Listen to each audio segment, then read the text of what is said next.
Wow, it's Christmas time again and doing lots of outreaches, spreading the gospel and the good news of Jesus Christ. Good morning. All right, somebody heard what I said. Good morning. Great to be in the house of the Lord, just to worship Him, bless His holy name, and gather to listen to His holy word. Amen? Amen. Let's turn our Bibles to Galatians chapter 5. For the last 3 or 4 weeks, we've been dwelling on the fruit of the Spirit. And, I'm really blessed by studying this thing. The reason why I started looking into this is because of the momentum, men's meeting, and, I was studying the epistle to the churches in Galatia, and, when we were discussing this, the more we started discussing it, the more interesting it became, the more I wanted to dig into the Word of God. You should really listen to some of the ways the men talk about some of these issues. They dig a little more deeper, they go detailed. Sometimes they just take a word and they go digging deeper into it, applying it to our lives. And it's been such a blessing to me. And today will be the last of this 4-week series that we are looking at. Let me read the verses for you. Galatians chapter 5 verse 18, it says, "But if you are led by the Spirit, you are not under the law. The acts of the flesh are obvious: sexual immorality, impurity, debauchery, idolatry, witchcraft, hatred, discord, jealousy, fits of rage, selfish ambition, dissension, factions, envy, drunkenness, orgies, and the things like that. I warn you, as I did before, that those who live like this will never inherit the kingdom of God. But the fruit of the Spirit is love, joy, peace, forbearance, kindness, goodness, faithfulness, gentleness, and self-control. Against these things there is no law." A lot of people divide the different virtues that are mentioned in very many ways. They say love, joy, peace have something to do with our relationship, the relationship that we have with God. And the next one, patience, kindness, and goodness, has to do with the way we relate one with another, with our fellow Christian, with our fellow believer. And today we're going to look at faithfulness, gentleness, and self-control. They say these things spring up from within us. These things make up our nature. They are principles that guide our conduct. We will be whatever our leader will be. Whomever you're following, most likely you will mimic, ape, you will copy everything that person does. Nowadays, people idolize, movie stars, sportsmen, and we try to be exactly like that. We try to dress like them, speak the way they do. Some people do their hairstyles just the way their model does, their role model does. That's how we try to do. Whoever leads you will set an example. I really like the way Apostle Paul starts this whole section. He says, if you are led by the Spirit, if the Holy Spirit of God is leading us, these are the virtues that we will demonstrate, that we exhibit in our life. If God is leading us, we will be the way, we will demonstrate the good nature and the good character of God. 3 things that we will be looking at today: faithfulness, gentleness, and self-control. Let's look at the first one, faithfulness. Here it means the ethical virtue of faithfulness. Often used in the Bible to mean fidelity, faithfulness, being loyal to somebody, or being loyal to a cause. A lot of people define it in very many ways, and some of the famous definitions would be the character of one who could be relied on. If somebody can depend on you, if somebody can rely on you, that means you are a faithful person. Faithful, to be trusted, reliable. And William Barclay, he says, is the virtue of reliability. Oh, the world right now lacks this virtue. There are families that are breaking up, there's a doubt, dissension, divisions. All kinds of things happen where there is a lack of faithfulness. Your bosses expect you to be faithful. Wives expect husbands to be faithful. Everywhere you go, people expect you to be reliable. People expect us to be trustworthy. And the more reliable, the more trustworthy we are, the more respect they will give to us. The more dependable we are, the more people are going to value us. A very great virtue that is mentioned in the scripture. And every child of God ought to have this virtue. Every believer, everybody who calls, themselves as a Christian ought to have this virtue in their lives. Why? Because number one, this virtue is demonstrated by God Himself. God Himself. Philippians talks about Jesus Christ and it says, He was faithful, obedient, even unto death on the cross. Even if it meant death, it was okay. He was faithful to the cause. Faithful to His calling. 1 Corinthians chapter 1 verse 9. It talks about our calling, the one who called us. And it describes it in this particular words. Therefore, you do not lack any spiritual gift as you eagerly wait for the Lord Jesus Christ to be revealed. He will also keep you firm to the end so that you will be faithful on the day of our Lord Jesus Christ. God is faithful, who has called you into fellowship with His Son, Jesus Christ our Lord. I am born again because of the call that Jesus Christ gave. He spoke to me, He touched me, and I gave my life to Jesus Christ. And once I gave my life to Jesus Christ, there ended loneliness. There ended, me trying to figure out things all by myself. Why? Because at every moment of my life, every problem, every situation that I faced, it was not me facing things all by myself. God is constantly with me. There are times when I felt that God has abandoned me, God left me and all. But the truth of the matter is, even when I did not feel Him, my faith spoke loudly and said, God is with you now more closely, very intimately than at any time else before. Unfortunately, I went along with my emotions and my feelings. I did not feel His presence. But the truth of the matter is, in my troubled times, He was with me more closer than at any times before. He can't go back on His word, you see. He said He is faithful. He said He's going to be with me all the time. Every situation I'm going to face in my life. And He is true to His word. True to everything that He has spoken. 1 Corinthians chapter 10 verse 13. Wow, now look at this. No temptation has overtaken you except what is common to mankind. There are times when I was getting tempted, times when I was struggling in my life, times when, I thought, okay, I think the devil is going to win over me. I'm going to end up doing something wrong. I think this is a struggle I face. I've been faced as a human being. I love Jesus Christ. I love certain things that the Bible says don't do. But I think I'm so weak at times that I still end up doing those things. Anybody understand what I'm talking about? There's a struggle that is going on inside. There are some things I know are not right. They're very wrong. But it's so weak. I'm so weak that I still end up doing those things. Still drawn towards it. Anybody like me? You're holy people, good job. No temptation has overtaken you except what is common to mankind. And God is faithful. He will not let you be tempted beyond what you can bear. When you are tempted, He will also provide a way out so you can endure it. Oh, this is true. Through the struggles that we go through the hardships, through the persecution, sometimes coming to the verge of giving up, coming to a verge of giving into temptation, one thing that keeps us going is that my God is faithful.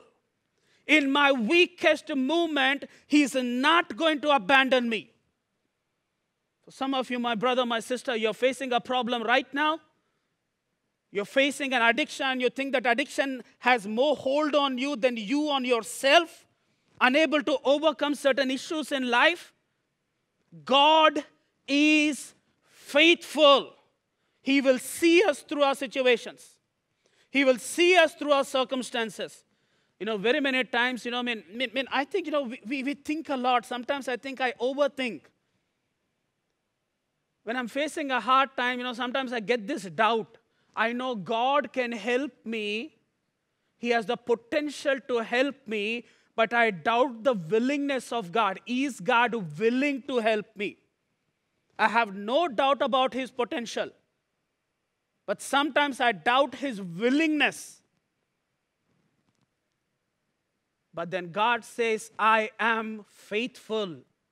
I am faithful. Call on me in your time of weakness, in your time of trouble. I will turn it into a victory. I will see you out of that situation.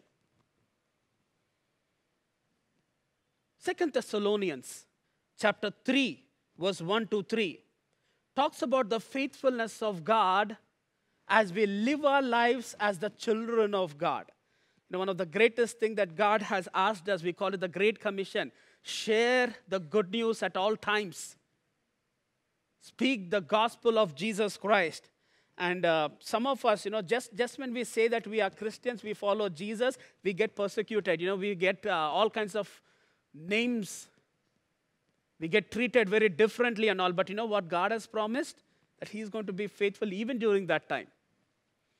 As for other matters, brothers and sisters, pray for us that the message of the Lord may spread rapidly and be honored, just as it was with you. And pray that we may be delivered from the wicked and evil people, for not everyone has faith. But the Lord is faithful, and He will strengthen you and protect you from the evil one. It says, as we are living a life of a child of God, as you're sharing the good news of Jesus Christ, as you're facing difficult situations in life, the Bible says God is faithful. He will strengthen us and He will protect us from the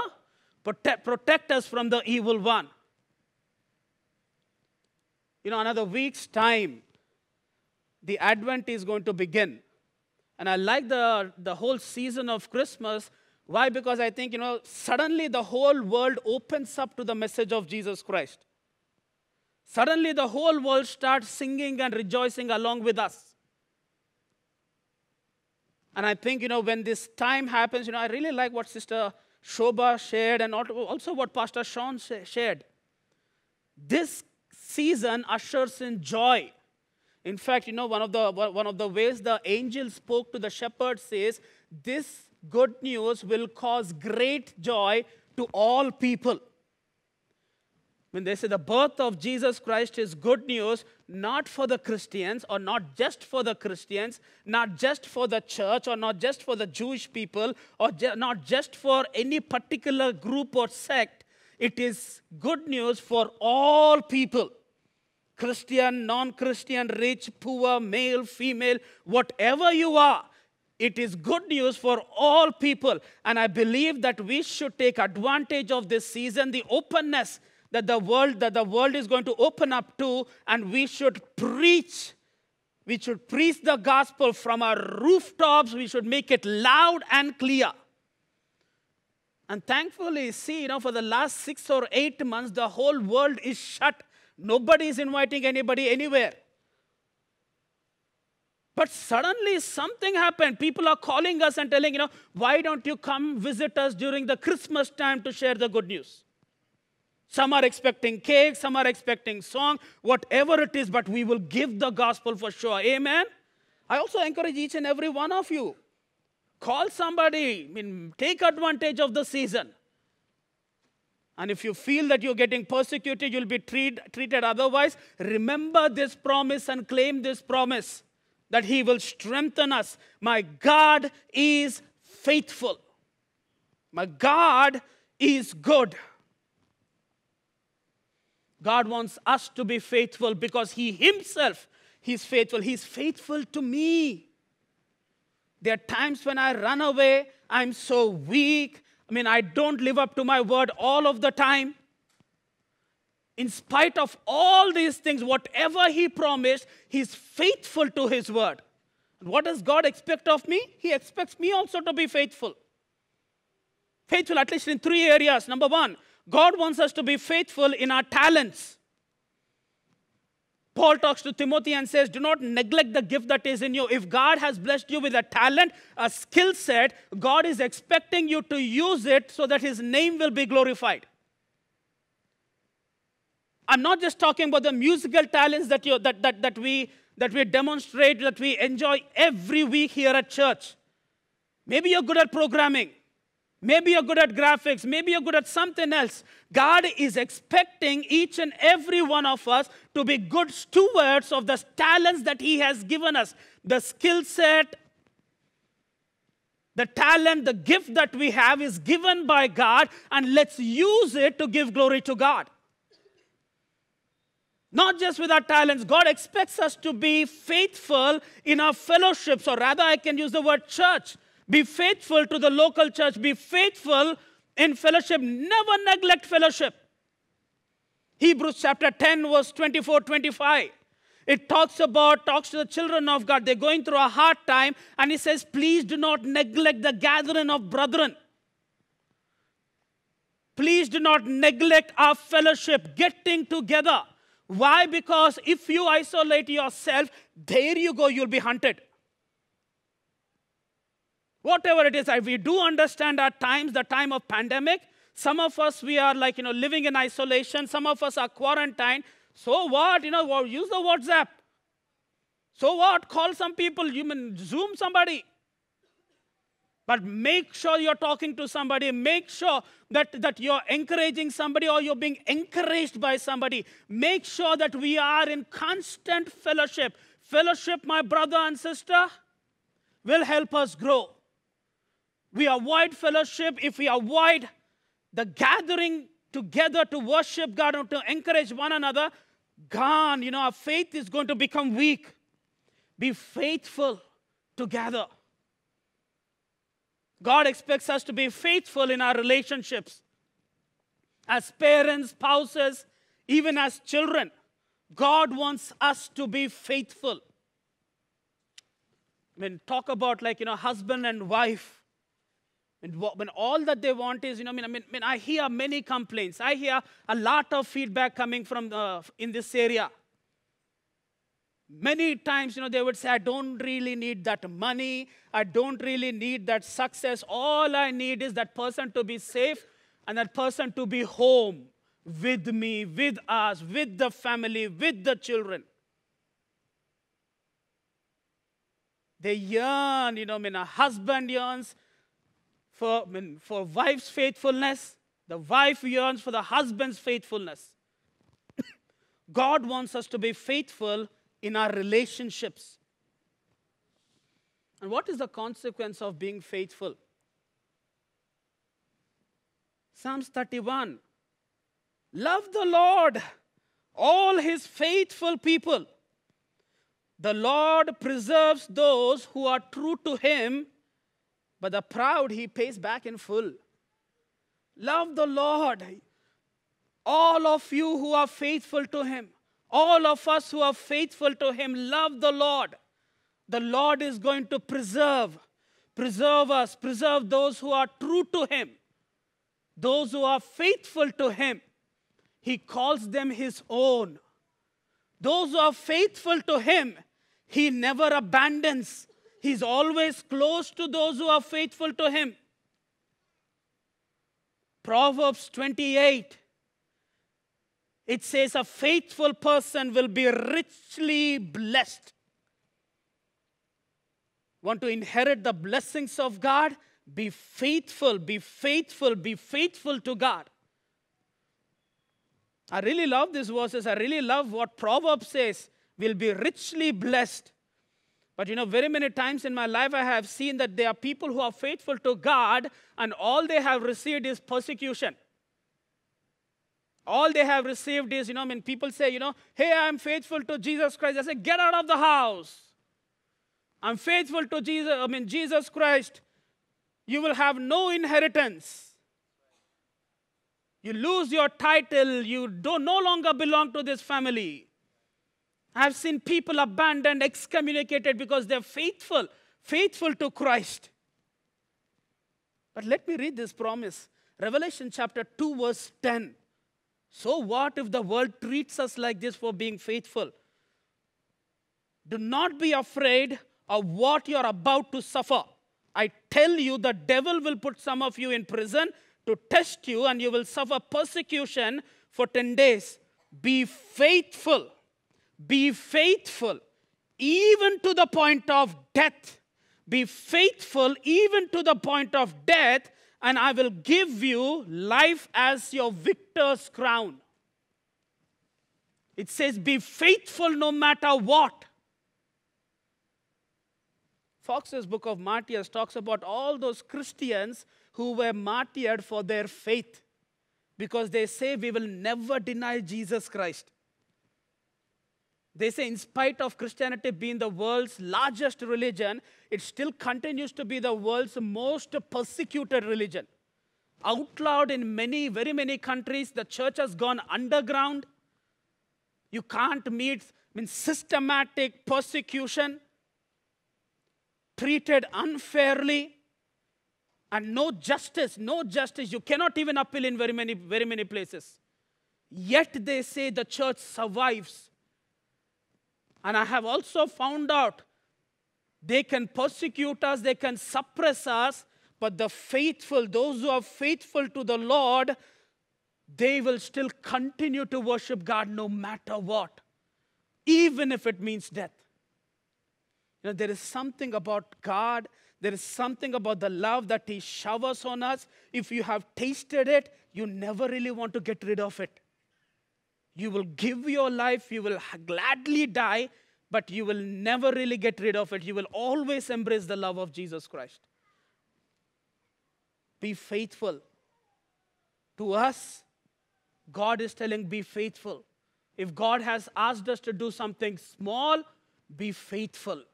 If God has entrusted us, given us a vision or a burden, be faithful. Matthew 25, verse 21, it says, the master replies and says, well done, good and faithful servant. You've been faithful with a few things. I will now put you in charge of many things. Come, share your master's happiness. Being faithful makes our master happy. I encourage my brother, my sister, let's be faithful to the Lord. Let's be faithful. Let's be faithful in our human relationships, faithful with everything that God has entrusted us with, and faithful to Him who made us and who created us. Let's look at the next one, gentleness. By implication, it means humility or meekness. William Barclay defines it as a virtuous quality by which we treat all men with perfect courtesy. That we can rebuke without rancor, we can argue without intolerance, we can face the truth without resentment, that we can be angry and sin not, that we can be gentle and yet not weak. Gentleness. A great virtue that is mentioned in the Bible, a great virtue because our God, though being so powerful and mighty, was meek and so gentle. Plato, Aristotle, they had their own understanding of meekness, their own understanding of gentleness. They said it is the center, is the median, is the mean that you take. On one extreme is extreme anger. On the other side is inability to get angry. And they said, gentleness is right in between. You won't get angry, not extreme angry or lack of anger, but you take the middle point. But either way, it's a good virtue mentioned in the scripture. Numbers chapter 12, verse 3 talks about Moses. And somebody wrote this thing about Moses. They read the whole entire history of Moses. And finally, in his books itself, in the books that Moses himself wrote, somebody inserted this one verse. And they said that now Moses was a very humble man, more humble than anyone else on the face of earth. They were so impressed by the character of Moses. and they felt that, his humility is worth mentioning, worth acknowledging. So he inserts this verse. Maybe Joshua, who lived, who moved with Moses, later on in the brackets he says, he's the most humble man. He's the meekest of all. Jesus Christ reveals about himself. There's a self-revelation of Jesus Christ in Matthew chapter 11, and he says, come to me. If you are weary, burdened, I will give you rest. Take my yoke, learn from me, for I am gentle and humble in heart, and you will find a rest for your souls. For my yoke is easy and my burden is light. God himself, the one who we serve, the one who came to save us, he is gentle and he is meek. Sometimes I wonder, how can these two extremes dwell in one person? God is powerful, superpower. There's nobody as powerful as Jesus. But when he deals with me, it's with the gentleness that he deals with me. If you can close your eyes and just think about the way God has dealt with us, he is gentle, he is meek. But if you can open your eyes and study his word, study about the strength and the greatness of God, the power of God, he is omnipotent, the most powerful entity ever. Yet he is gentle and he is meek. Yet my God is humble.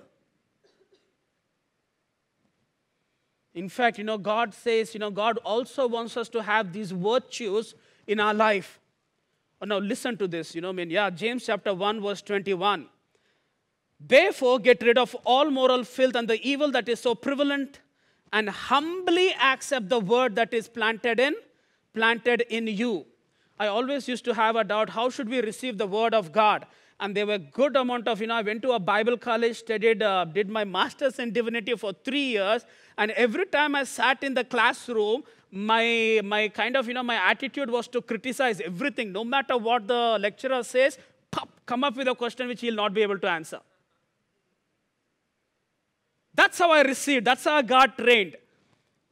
But then I come across a verse like this. Humbly accept the word that is planted in. Then I started repenting. Yes, as I was a student of the word of the Lord, more than learning, it was a lot of unlearning that I did. Read a verse like this, go to my room and say, God, I'm very sorry. Sorry because I never treated you like this. I misunderstood your word and I have dealt with you as whichever way I felt like. I'm sorry. There's a lot of unlearning that I have done. When we receive the word of the Lord, receive it humbly. Don't receive to criticize. Don't receive to find a fault, but humbly receive the word of God. And not just that. Now look at this. Now we got to learn something now. Galatians chapter 6 verse 1. It says when we approach anybody who's in error, anybody who's doing something wrong, this is what the Bible says. Brothers and sisters, if someone is caught in a sin, you who live by the Spirit should restore that person gently. But watch yourself that you also might be tempted. When you see somebody doing something wrong, don't deal with them the way the world deals. Oh, he did something wrong. Oh, we exposed. Start spreading out rumors, making it public. When you see somebody doing something wrong, what should be our approach? Those who live by the Spirit should restore that person gently. Gently. Who knows the other person who whatever wrong that person is doing, he might be struggling in that area. He doesn't want 10 people pointing their fingers. He wants that one person who can come and say, I'm willing to help you. I want you to be restored. Hey, there's nothing we will achieve by passing out judgments. I think that is God's area. It is God who should judge, not us. I think we should help one another.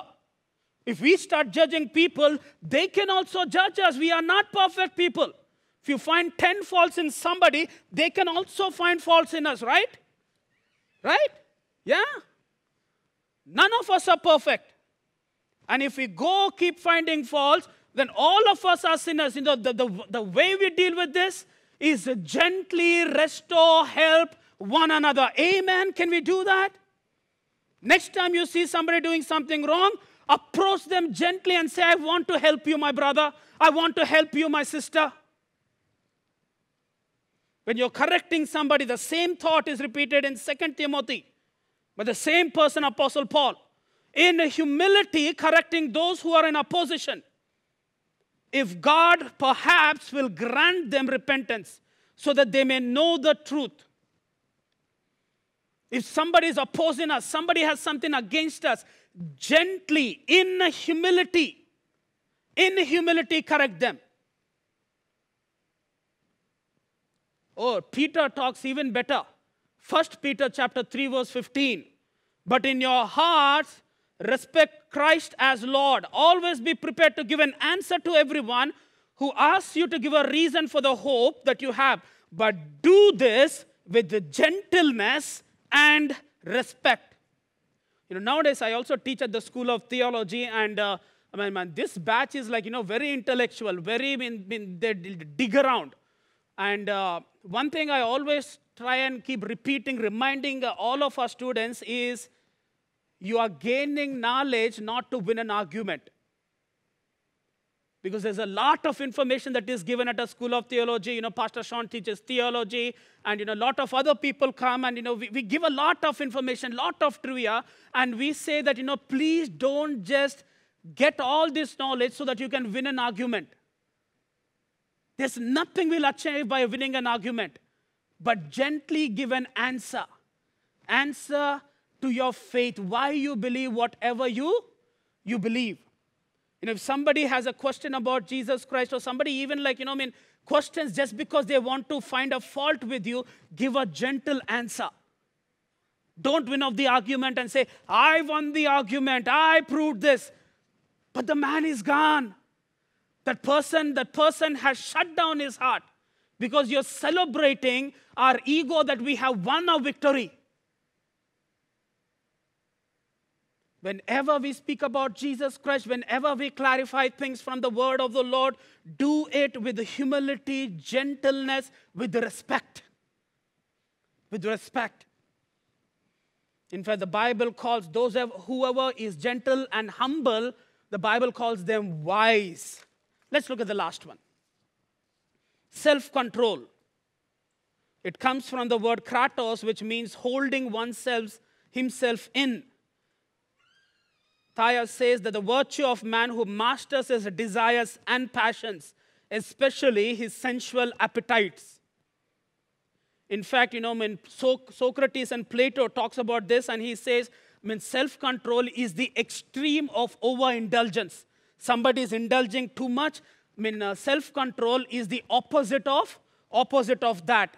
You will find it very many times in the Bible. Acts chapter 24, verse 25. Paul is standing before a person called as Felix, and Felix is calling Paul every other time just to listen, have an argument, have a discussion on. And why is Felix doing it? Because Felix is expecting bribe. He's a Roman official. So one day, Paul starts talking about, let me read those verses for you. As Paul talked about righteousness, self-control, and the judgment to come, Felix was afraid. And he said, go off, this is enough for now, I'll call you later on.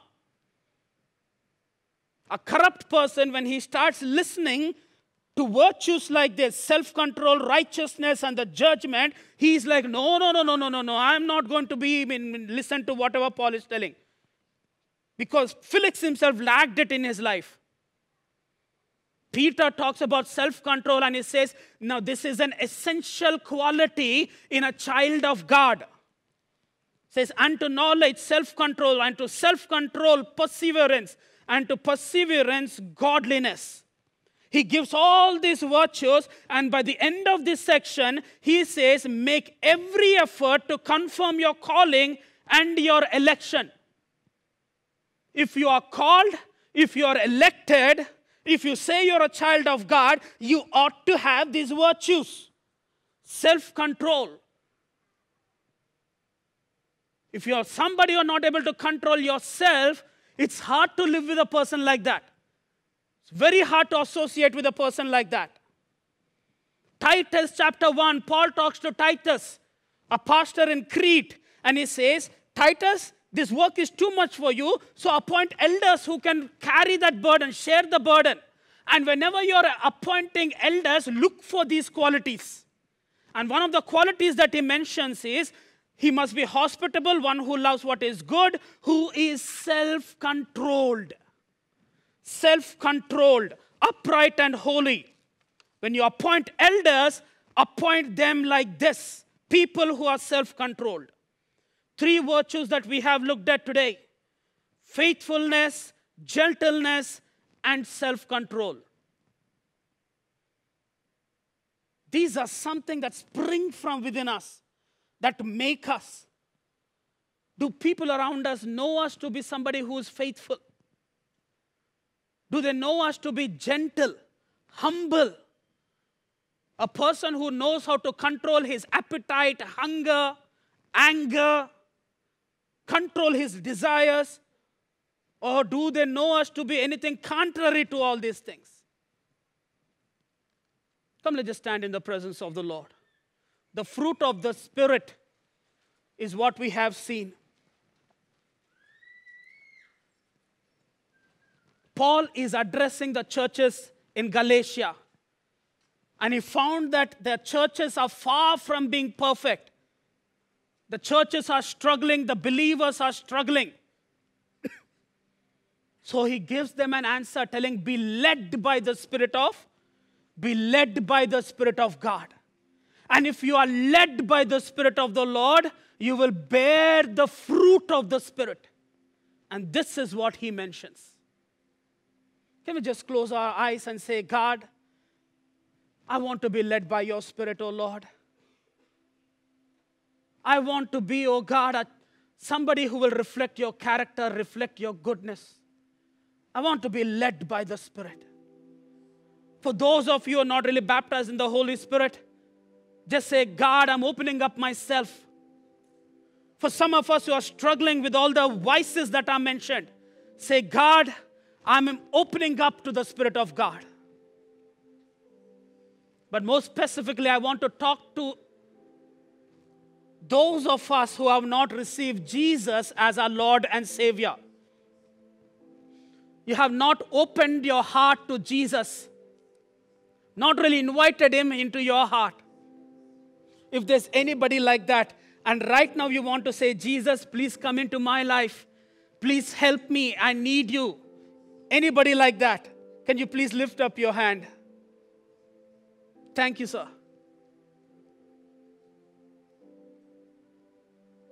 Can we just repeat this prayer? All of us, can you just repeat after me? Dear Lord Jesus, I know I'm a sinner. I ask for your forgiveness. I believe you died for my sins and rose from the dead. I invite you to come into my heart. I want to trust and follow you as my Lord and Savior. Amen. Let me just pray over each and every. Father, I just thank you, O God, for your goodness. Thank you, O Lord, as we dwell, O God, on your word, as we depend on your Spirit, O Lord. Father, help us to bear fruit in our life, O Lord.